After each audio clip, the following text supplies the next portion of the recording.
Greetings everyone, my name is Zetterville, and welcome to the finale of my Let's Play of Mega Pony. During the last part, I completed the main game and unlocked the extras menu, so I'll be checking it out right now. The extras menu contains two items, the main 6 run and boss rush. I'll be taking a look at the main 6 run first. Like in Mega Man Powered Up, you can play as the Roadmasters, or in this case, the main 6 through the entirety of the game.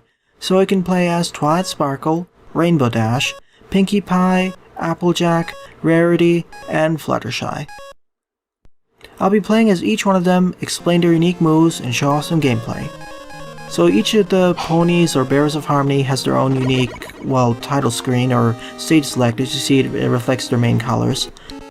Now, for the stages that I will choose for illustrating each of these ponies, it'll be varying depending on how well they can interact. Usually I'll focus on sending them to stages where they're strong against the respective Roadmaster or Pony Master, but it'll vary sometimes.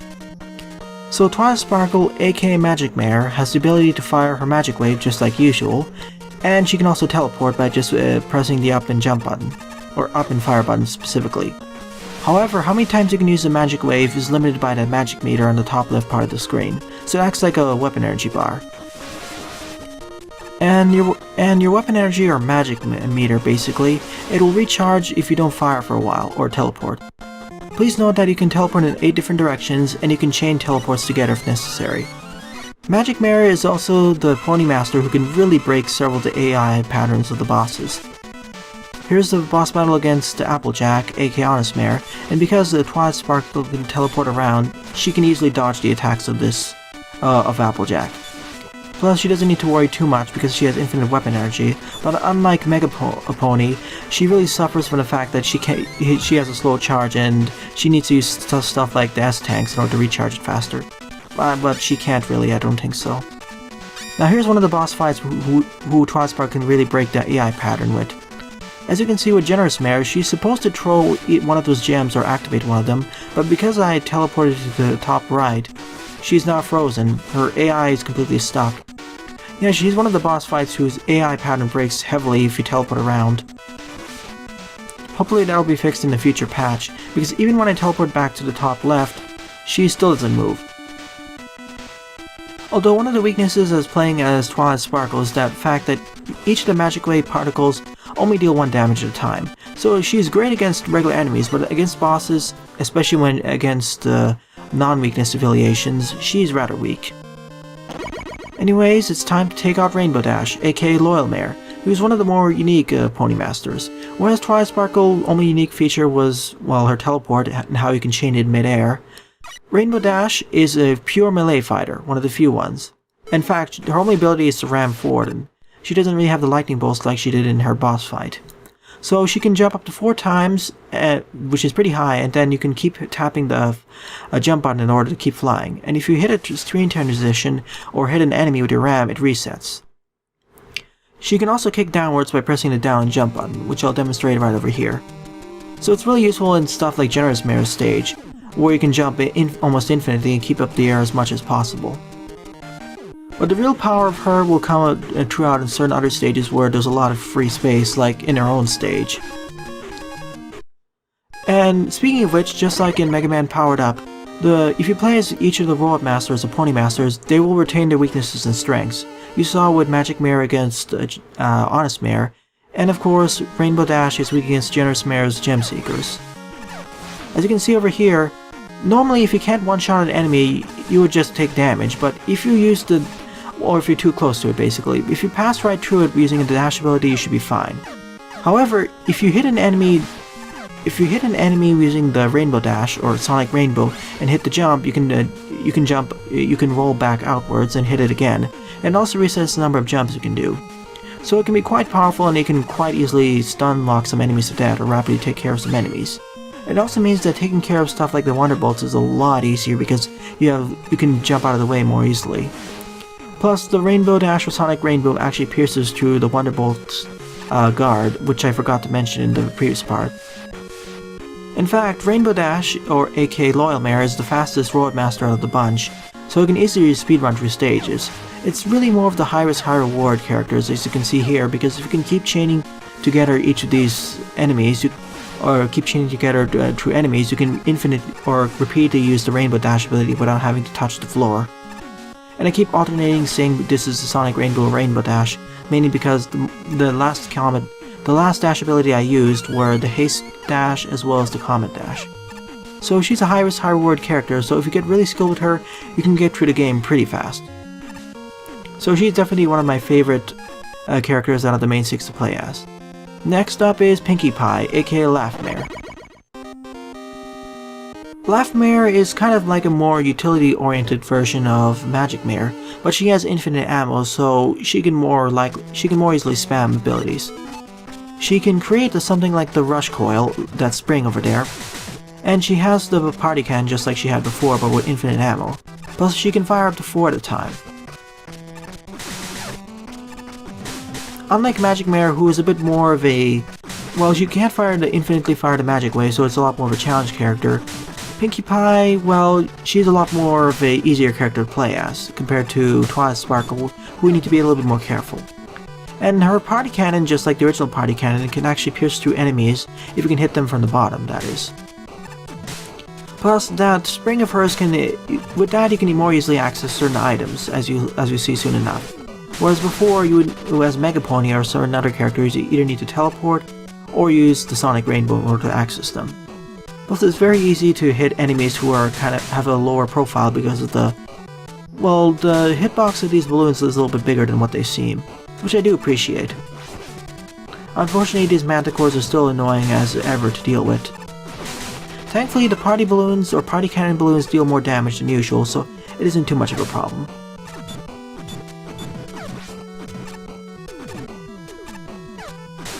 And of course, just like Rush Coil, or most variations of Rush Coil, you can drop the springs on Spike, so it makes some of these situations a bit easier.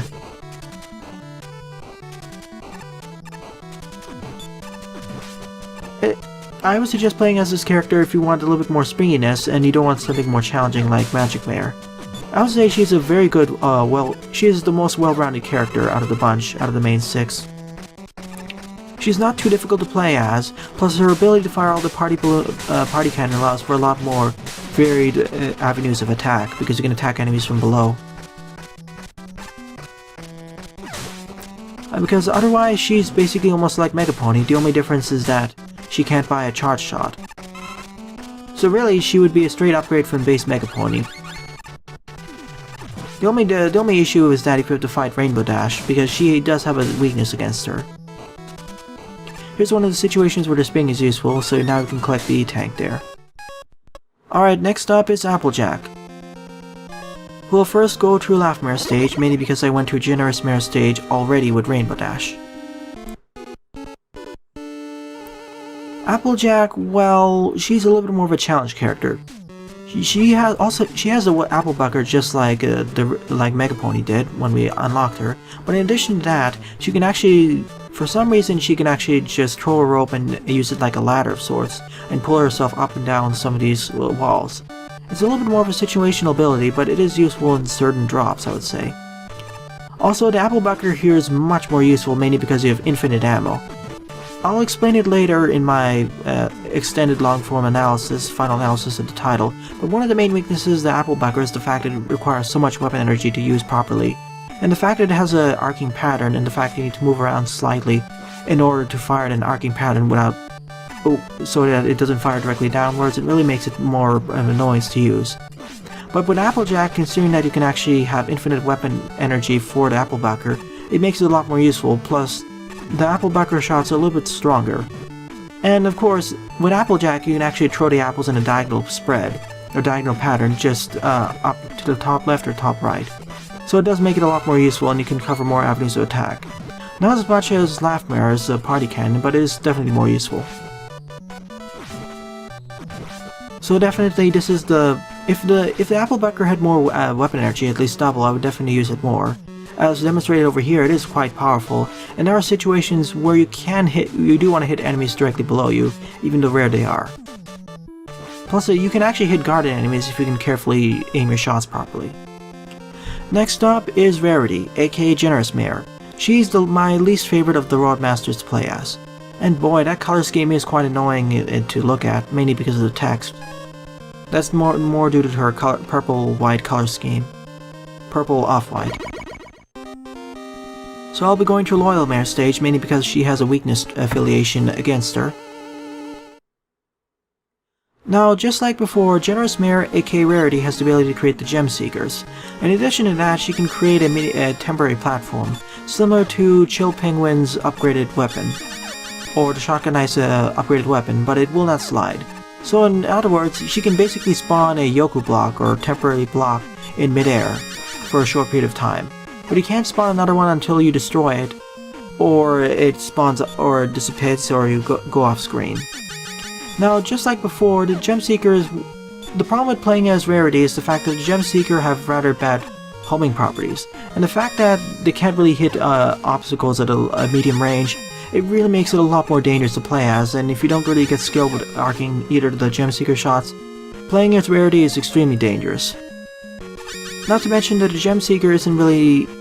Well, using the Gem Seeker against Rainbow Dash, it's quite a risk because of her erratic pattern. But I would see that her main utility would be the fact that you can use her shield infinitely to block shots. And if you can learn how to throw or shoot out those Gem Seekers, she'll be a lot more useful, definitely. And of course the projectile, or the platform, which can be useful in some of the tight corridors for jumping. I can definitely see some uses in Laugh-Mare's stage, as well as some of the Discord Fortress stages. And of course it does block projectiles, but as I said, unless you use it like a close-range weapon, it isn't really that useful. And last but not least is Fluttershy, who is who is the second most unique out of the Pony Masters. The other one being Rainbow Dash, who's a pure melee fighter. The rest of the ponies are mainly, they all use projectiles. Well, Fluttershy, aka Kind Mare, also uses projectiles, but instead of the normal projectiles, she can throw the bunnies as well as the flying squirrels, just like in her boss fight. But the main thing that is interesting is how she actually gets her energy, because she can also use the stare. As you can see here, trying to hit some of these enemies can be a little bit challenging, but because of the way but she can cover a lot of ground if you get used to how her projectiles work. Just like Dash, or Rainbow Dash, aka Loyal Mare, she can jump up to 4 times on screen and hover for a short period, or slowly glide downwards. And it resets when you go over a screen. Now, with the flying squirrels and bunnies, you can actually hit the enemies in some of the more odd places. And especially because of how the bunnies jump, it can be a little bit challenging to figure out how to use it, but once you get the hang of it, it'll be it'll be a lot better to use. Not to mention the flying squirrels actually home into enemies. As you may have noticed, once enemies get hit by projectiles, they'll die just like in the boss fight, and it'll actually charge up Fluttershy's stare energy, which you can then use against enemies. So really, I don't know what to say, it's kind of like a sadism meter of sorts, because as your friends or enemies die, or get injured, or it's rather like a rage meter, Fluttershy gets the ability to use much more powerful techniques. So it's really powerful against Twilight Sparkle, aka Magic Mare, because she fires a lot of projectiles. So yeah, you can easily just stun lock her. But against other Roadmasters, it can be a little bit of a problem because most of them aren't affected by the stare. You have to rely more about your flying squirrel projectiles and your bunnies. But because of how the arcing pattern works, she's kind of like a hard to learn but great to master, and she is great in certain scenarios. Not as really hard to master as, for example, Rainbow Dash, but she's still up there as the second hardest to get used to. Well, maybe Generous Mare would be the top one, mainly because of the problems with how her Gem Seeker works.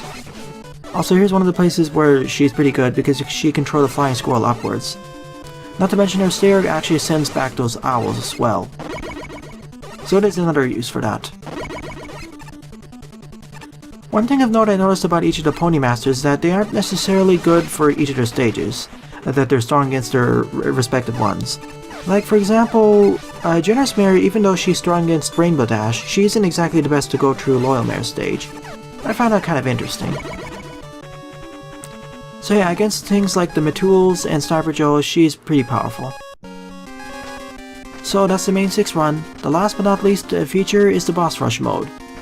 In the Boss Rush mode, you can take one of the 7 characters, those being Mega Pony and one member of the main 6, and fight through all of the bosses you fought through the game. This includes the main 6, each of the Fortress bosses, and the final boss. In this one, you get access to 4 E-tanks, 1 W-tank, and 1 S-tank. It isn't that bad actually, because you get a lot of leeway, especially if you get good at it. Plus, you do retain usage of Mega Pony's charge shot, so it makes it a lot easier, especially playing as Mega Pony. It is a lot more challenging if you're playing as a member of the main 6, especially if you're playing, for example, as Generous Mare or Twilight Sparkle. But I'll be silent throughout the rest of this part because you already know most of the strategies for all of these bosses.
There's one last thing I wanted to show off. This is the Mega Man adapter, which I didn't purchase in the main game. What this allows you to do is to swap Mega Pony's appearance for Mega Man, so you can play throughout the rest of the game as Mega Man. Although Mega Man retains the same hitbox and physics as Mega Pony. You can see this with the fact that his shots are a little bit offset to the top right, or a little bit to the top, where Mega Pony's horn would be. It's a little bit off-putting, but it isn't too bad. The main issue is that Mega Man's hitbox is the same as Mega Pony, so it's a little bit wider than usual. So be careful in some segments with spikes, especially like in Laughmare stage or Discord Fortress number 2. It is fun to see how Mega Man plays as and how he utilizes each of the weapons, as he utilizes them mostly the same way outside of, for example, the Sonic Rainboom, where he just uses a fist instead of a hoof. Also, something I didn't mention before, the apple bucket can also pierce if you kick it.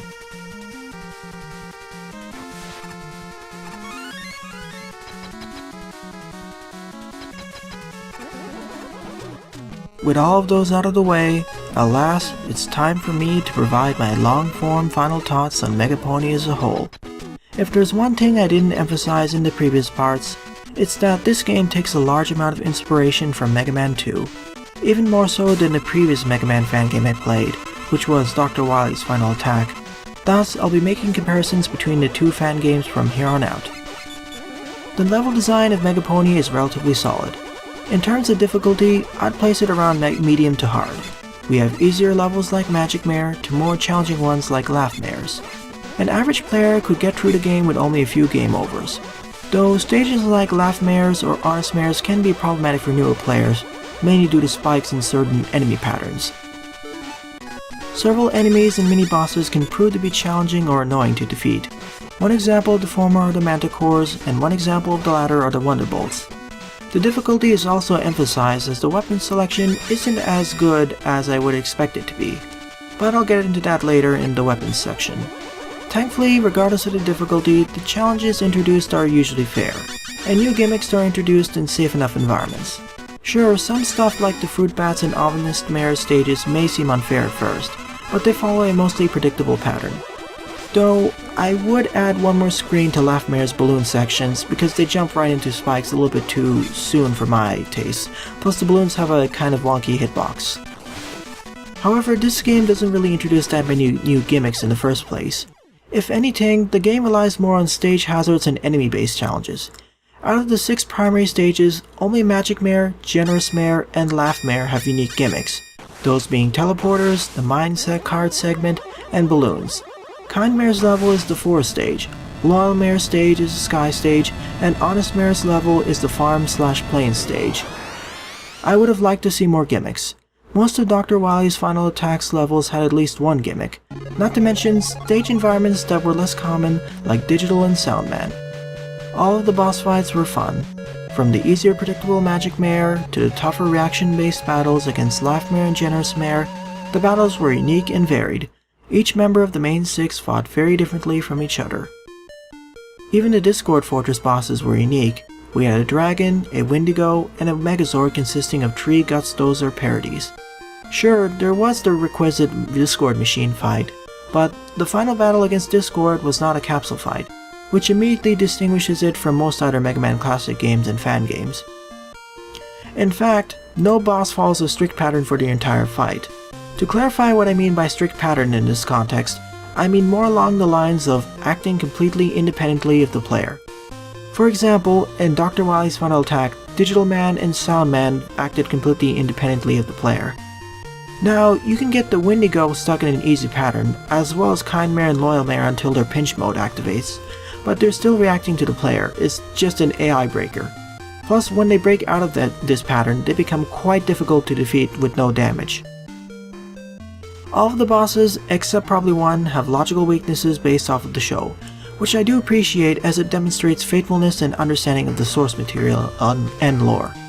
Even the ways that the special weapons function make them usually easier to use against bosses weak to them, like how Magic Wave curves to better hit Honest Mare, and how Party Cannon can be fired upwards, making it easier to neutralize Kind Mare's animals. Magic Mare is the one most trivialized by her weakness, the Stare, but there's not enough uses available to defeat her without using a W or S tank. On the other hand, Loyal Mare's weakness, the Gem Seeker, is quite dangerous to use against her during the first phase because of how quickly she reacts to any weapon use. In fact, when compared to Dr. Wily's Final Attack, which also takes heavy inspiration from Mega Man 2, I'd say that this fan title has more interesting boss fights. For me, the Omega Crusader is a standout battle as it's so unique compared to most other Fortress bosses. I liken it to the Wily Slot Machine in Dr. Wily's Final Attack. In general though, the bosses in this game are harder than the ones in Final Attack, though it's due to them having harder to avoid patterns and tactics, Mega Pony having a larger horizontal hitbox, and a shorter invulnerability period. The latter also raises the overall difficulty of this game. In short, I would say that the boss battles are one of this fan game's strong points. As for the special weapon selection, this is one area where the game falters on. The Magic Wave is a nice straightforward carving weapon, the Sonic Rainboom allows you to dash forward, piercing through enemy guards, the Party Cannon allows you to fire balloons straight ahead as well as up at any point. In fact, it can even hurt guarded enemies if they're hit from below. The Stare will eliminate most foes in one shot but will not harm certain enemies at all. The Applebucker fires an apple in an arcing pattern. It can be kicked so it can travel forwards, and it can pierce through enemy guards. I didn't like this weapon as its arc was too short, plus kicking the apple costs a double weapon energy. That wouldn't be too bad if the weapon energy wasn't so limited, as you saw when I talked with Honest Mare. I didn't really find any scenarios where I needed to hit enemies from above, and the kicking can be a bit finicky, so I neglected to use this weapon outside of boss weakness affiliations. The Gem Seeker creates a shield of up to 6 gems which can then be fired at enemies. You can even switch to other weapons while the shield is up, but how many projectiles you can fire at a time depends on the number of gems remaining. My main issues with the weapon are that it takes too long to create a full shield, and the homing properties of the gems are inaccurate. If either or both of the issues were fixed, I'd gladly use this weapon more. Otherwise, it's my least favorite weapon.